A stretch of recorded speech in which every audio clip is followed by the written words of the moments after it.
챕터 4 시대복음의 선구자 5절 복음 전하다 깨닫게 된 짝사랑의 도 제6편 7일간 신유 집회를 해주다.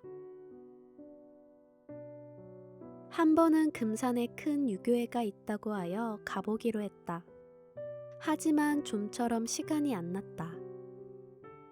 그러던 중 서울로 전도를 하러 갔다 돌아오는 길에 고속버스를 탔는데 어린아이가 참얼미가 나서 구토를 하며 다 죽어갔다.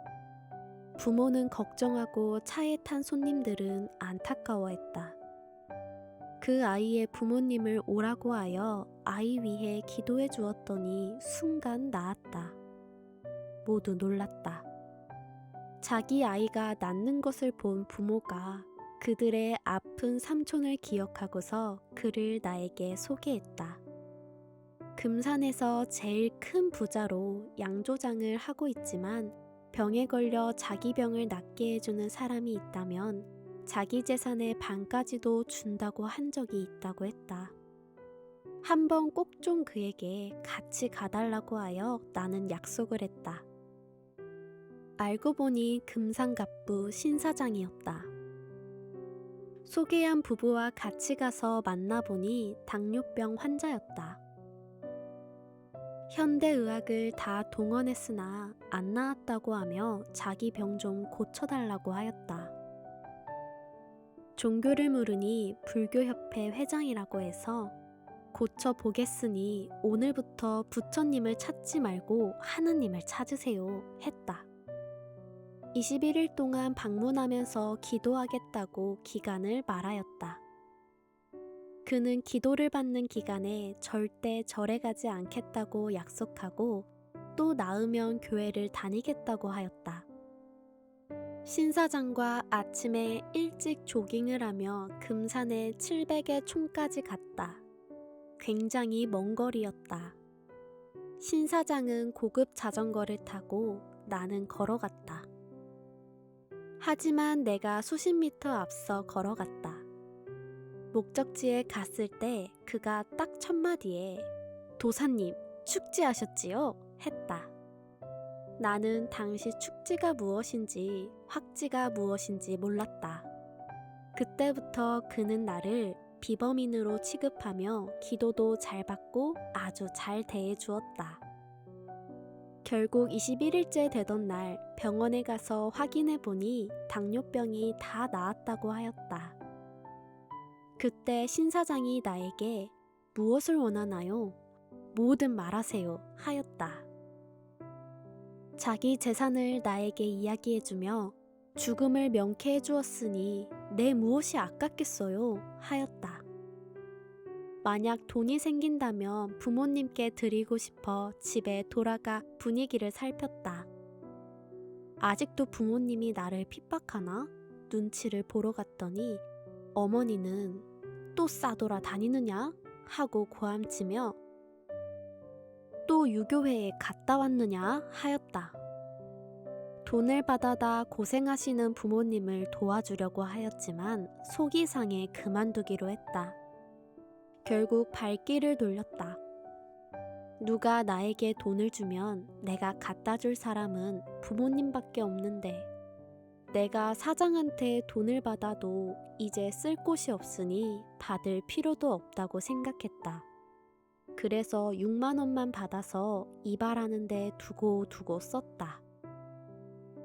그 사장은 내게 지금 돈이 필요치 않으면 결혼할 때 모든 것을 해주겠습니다 하고 약속했다. 그 후에 알고 보니 신사장을 소개한 사람은 유교회 집사였다. 그가 자기 외삼촌의 사연을 교회에 가서 말하여 유교회에서 나에게 병 고치는 신유 집회를 해달라고 연락이 왔다. 드디어 전도의 문이 열린 것 같아 사양치 않고 집회를 해주기로 했다. 사람들 100여 명이 집회에 참석하였다. 거의 유교회 교인들이었다. 첫날과 이튿날 집회를 마치고 앉아 있는데 날이 참 덥다고 마실 것을 가지고 왔다. 모두 병맥주였다. 아니, 기독교인인 나를 시험하느냐? 하니 아니라고 하였다. 왜 술을 먹느냐? 라고 묻자 우리는 복직되고 회복되어서 먹는다 라고 하였다. 그럼 기독교는 회복이 안 되었느냐? 하니 그렇다 하였다. 그날 또 그 종교에 대하여 하나를 알게 되었다. 성령의 역사로 7일간 집회를 다 마쳤을 땐 결국 말씀의 은혜를 받고 몇 명이 나를 따르겠다고 했고 한 가정은 조용히 자기 집으로 와달라고 했다. 그 후 금산에 나가면 이 가정을 중심하여 만나곤 하였다. 다른 교인들도 간간히 나에게 소식을 전해왔다. 그들에게 바른 진리와 성경의 근본을 가르쳐주고 메시아 예수님에 대한 인식을 넣어주고 싶었기에 그들과 교류하는 게 싫지는 않았다. 그들은 다른 사람들보다 더 시급하다고 생각했다. 이미 믿고 있는 사람이 잘못 믿으니 더 안달이 나서 쫓아가 관심을 쏟고 싶었다.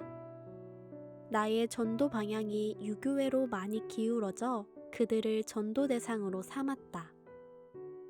그런데 그들은 내가 설교할 때마다 예수님만 너무 중심한다고 하였다. 나에겐 그런 반응 모두가 의아스럽기만 했다. 그때 이미 나는 유교회 교인이 되면 안 되겠다고 다 깨달아 버렸다. 그들은 성경 이야기를 듣기만 하고 여전히 그 종교에 참 열심들이었다. 하기야 불교도 유교도 열심히 믿는 자들은 마찬가지일 것이다. 아무래도 유교에는 성경을 가르치기보다 원리를 바탕으로 한 교리서를 중심하였다. 그러나 나무의 뿌리와 같은 원리만 가지고서는 열매를 얻을 수가 없고 거기서 뻗어나오는 가지와 같은 이치를 알아야 성경을 제대로 풀고 하나님의 뜻을 펴 결국 열매를 거두게 되는 것이다. 집회가 끝나고 나서 어느 날 유교회는 주일을 어떻게 지키나 궁금하여 주일 새벽 예배부터 참석했다. 남자들은 모두 흰 두루마기 같은 옷을 입고 있었다. 나만 잠바 차림이었다. 너무 쑥스럽다고 할까? 나는 조금은 당황하고 놀랐다. 그런데 모두 일어서더니 하늘 앞에 경배한다고 하면서 절들을 3번이나 했다. 구약 때 제사장들이 제물을 놓고 절하듯이 하였다.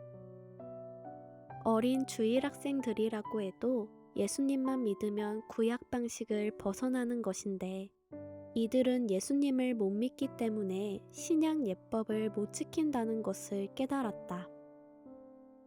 그 사실을 꼭 이들에게 가르쳐줘야 된다고 생각하고 예배 후에 지도자한테 이야기를 하였더니 그것이 아니라고 했다.